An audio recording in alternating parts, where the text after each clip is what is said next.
Assalamualaikum warahmatullahi wabarakatuh. Saya Bob di sini dan sekarang saya mau menjelaskannya. Ini apa itu perkiraan spesifikasi dari iPhone 12. Jadi memang iPhone itu kan keluarnya 1 tahun sekali dan mungkin keluarnya nanti pada bulan September atau Oktober, itu untuk iPhone 12. Dan untuk apa spesifikasinya sudah bocor ya, sudah banyak yang mereview dan ini saya simpulkan itu seperti ini, dan maka dari itu tonton videonya sampai akhir.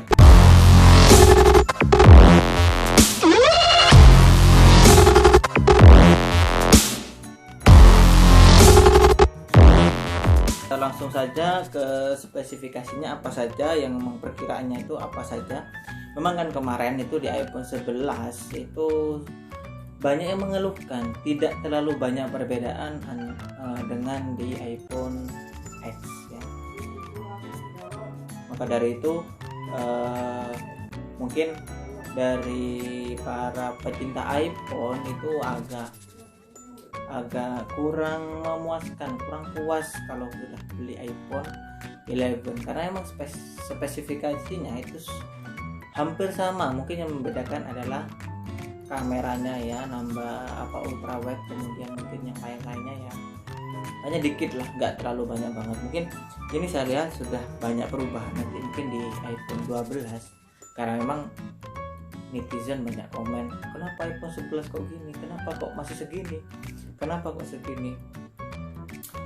Yang pertama yang saya akan jelaskan bahwa nanti di iPhone 12 itu menggunakan refresh rate layar 120Hz. Jadi emang mengikuti zaman gitu loh. Masa iPhone masih menggunakan 60Hz, sedangkan HP-HP sekelas S20 Ultra ya yang kemarin itu Samsung sebelumnya itu masih menggunakan 60Hz, langsung di S20 langsung diluncurkan S20 dengan refresh rate layar 120Hz. Kemudian sekarang itu di Realme 6 Pro itu menggunakan refresh rate 60Hz. Di ROG seperti itu juga 120Hz. Maka kenapa iPhone kok gak buat gitu, sedangkan iPhone ini adalah HP yang berkelas gitu, buat HP orang-orang berkelas gitu. Kenapa kok tidak naikkan? Maka dari itu mungkin di iPhone 12 ini menggunakan refresh rate sampai 120Hz dan menggunakan layar 6,7 ya, standar lah layarnya iPhone itu seperti itu, nggak terlalu besar banget. Mungkin ada pilihan lah, kan iPhone 11 itu kan lebih kecil daripada iPhone 11 Pro lebih kecil daripada 11 lebih kecil daripada 11 Pro Max kan, itu mesti ada pilihannya seperti itu, dan layarnya lebih kecil. Kemudian menggunakan layar Super Retina XDR OLED. Jadi ya mungkin itu yang daripada iPhone 11 nya itu lebih bagus Super Retina ini daripada sebelumnya kan gitu. Kemudian menggunakan wireless power share. Jadi seperti di S10 itu ya. Jadi kita kalau menumpuk 2 HP, jadi HP-nya ini di bawah kita, HP-nya kita di atas, maka yang bawah itu disedot atau ditarik dayanya, kemudian diisi kepada yang HP di atas seperti itu. Jadi kita bisa mengisi share daya. Jadi semua teman saya memiliki daya yang kurang, maka kita bisa sodakoh, bahasanya sodakoh daya HP itu bisa seperti itu. Dan juga menggunakan prosesor A14 Bionic. Ini prosesor yang baru, yang kemarin masih A13 Bionic. Padahal A13 itu sudah mengalahkan Snapdragon 865. Mungkin di sesi selanjutnya saya akan menjelaskan urutan-urutan dari prosesor terbaik ya. Nanti saya akan jelaskan di video selanjutnya. Dan menggunakan 5G. Tetapi kalau di Indonesia kan masih belum bisa ya digunakan 5G. Jadi ya ada tidak adanya 5G itu ya sama saja lah gitu, masih belum bisa digunakan untuk yang 5G. Kemudian ada tambahan TOF 3G. Jadi untuk kamera belakangnya itu tetap 3, tetapi ada tambahan TOF 3G dengan resolusi lebih besar yaitu 16 MP katanya seperti itu. Jadi yang awalnya itu hanya 12 MP kemudian sekarang sudah naik 16 MP, dan depannya yang awalnya 12 MP sekarang naik menjadi 14 megapiksel. Oh ya, dan sekarang layarnya iPhone 12 ini ya 12 ini tidak menggunakan notch tapi menyematkan kamera dan sensor itu di di atas gitu. Jadi mama ini HP ya, hanya HP kan biasanya kan ada bezelnya tipis gitu. Jadi di antara bezel itu ada kameranya iPhone 12. Jadi tidak menggunakan bezel karena memang kan sebelumnya kenapa kok iPhone tetap menggunakan bezel berapa persennya, 60% karena sudah agak besar seperti A3s dulu. Kenapa kok tidak pakai pancol atau pakai pop up atau pakai yang lain gitu, teknologi yang on screen mungkinnya, jadi lebih. Jadi emang kameranya itu diperkecil gitu, disematkan di ujung atas HP. Jadi bezel yang tipis itu dimanfaatkan untuk diisi oleh kamera yang itu disematkan memiliki resolusi 14 MP. Ya mungkin seperti itu ya, saya yang menginginkan seperti itulah. Masa iPhone masih menggunakan poni gitu, nggak zamannya. Apalagi 2020 memang. Kalau 2020 ini rata-rata HP menggunakan pancol. Ya, pancol itu ya bulat gitu aja. Kemudian baterainya di freshkan lagi menggunakan baterai 4500. Menurut saya sih ya itu ada peningkatan dari 11 Pro Max sebelumnya. Tetapi kan kalau jadi 5000 atau 6000 mungkin lebih bagus ya, karena memang iPhone cirinya adalah baterainya ketahanan baterainya itu kurang memuaskan gitu, cepat habis.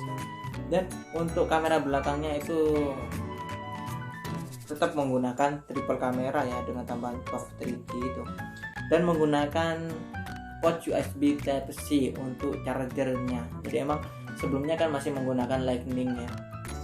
Masa sekarang masih zamannya apa sekarang sudah zaman micro SD Lightning gitu kan sudah tidak zaman gitu. Sekarang itu rata-rata itu Type-C, bahkan di mobil-mobil saja itu rata-rata itu portnya port USB Type-C itu mobil kekiniannya ya. Memang kalau digunakan untuk ngecas di mobil itu Type-C. Jadi kalau kita tidak menggunakan Type-C maka kita akan kebingungan gitu. Itu menggunakan fast charging 25 watt yang mana sebelumnya itu 18 watt, jadi dinaikkan sedikit lah ya. Walaupun ada kemajuan tapi mungkin dari kalian kok 25 ya nanggung gitu. 25 ini seperti casnya Realme 5 Pro yang menggunakan tripod itu 25 watt ya. Kemudian katanya untuk body black samping itu kan di iPhone 5 ya itu kan menggunakan metal kotak gitu ya, kelihatannya tuh kayak garis-garis tegas gitu. Untuk iPhone 6 dan selanjutnya sampai 11 itu menggunakan pinggiran yang melengkung gitu, tidak menggunakan metal. Nah sekarang mau disematkan lagi di iPhone 12 ini ya nggak tahu sih ya, menurut saya ya enak-enak aja kalau menggunakan metal ya, mungkin biar bisa lebih kokoh kalau jatuh ya. Kalau menggunakan metal kan lebih enak, tapi kalau dipegang itu kayak kurang ya apa gitu menurut saya sih. Kalau menurut saya sih kalau yang kotak-kotak itu kayak kalau dipegang ini kayak tajam gitulah karena pojokan-pojokannya. Untuk RAM-nya di upgrade, yang kemarin itu hanya sampai 4GB, sekarang ada pilihan yang 4GB atau yang 6GB. Kemudian internalnya sampai 1TB. Jadi ada pilihan internal tapi yang paling tinggi itu sampai 1TB. Ya semoga yang mungkin ini adalah mungkin kan kisi-kisi dari spek iPhone 12 ya mungkin bisa diwujudkan lah yang seperti ini, karena memang kalau ini sudah wujud mungkin banyak orang yang mau berpindah ke iPhone 12 karena memang orang-orang pecinta Apple sudah menunggu-nunggu yang kayak refresh rate 120 Hz, TFSI, tidak berponi, kemudian 5G, dan baterai lebih besar, ngecas lebih cepat. Seperti itu yang didamba-dambakan orang pencinta Apple. Maka dari itu ya semoga saja ini bisa terwujudkan kan seperti itu. Mungkin untuk untuk kekurangannya mungkin ya saya nggak tahu, mungkin hanya ini yang bisa saya simpulkan dari beberapa video yang saya lihat. Semoga bermanfaat. Sekian dari saya. Oh ya, jangan lupa like kalau suka dan dislike kalau nggak suka, dan jangan lupa subscribe dan komen dan share ke teman-teman Anda, dan juga follow IG saya Muhammad LBB. Sekian dari saya. Assalamualaikum warahmatullahi wabarakatuh.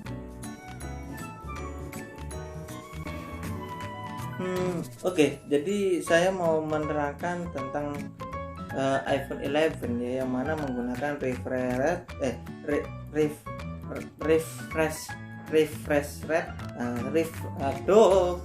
120 Hz. Saya lupa di sini, dan sekarang saya mau menerangkan tentang iPhone 12 ya, 12. Kok agak lupa ya.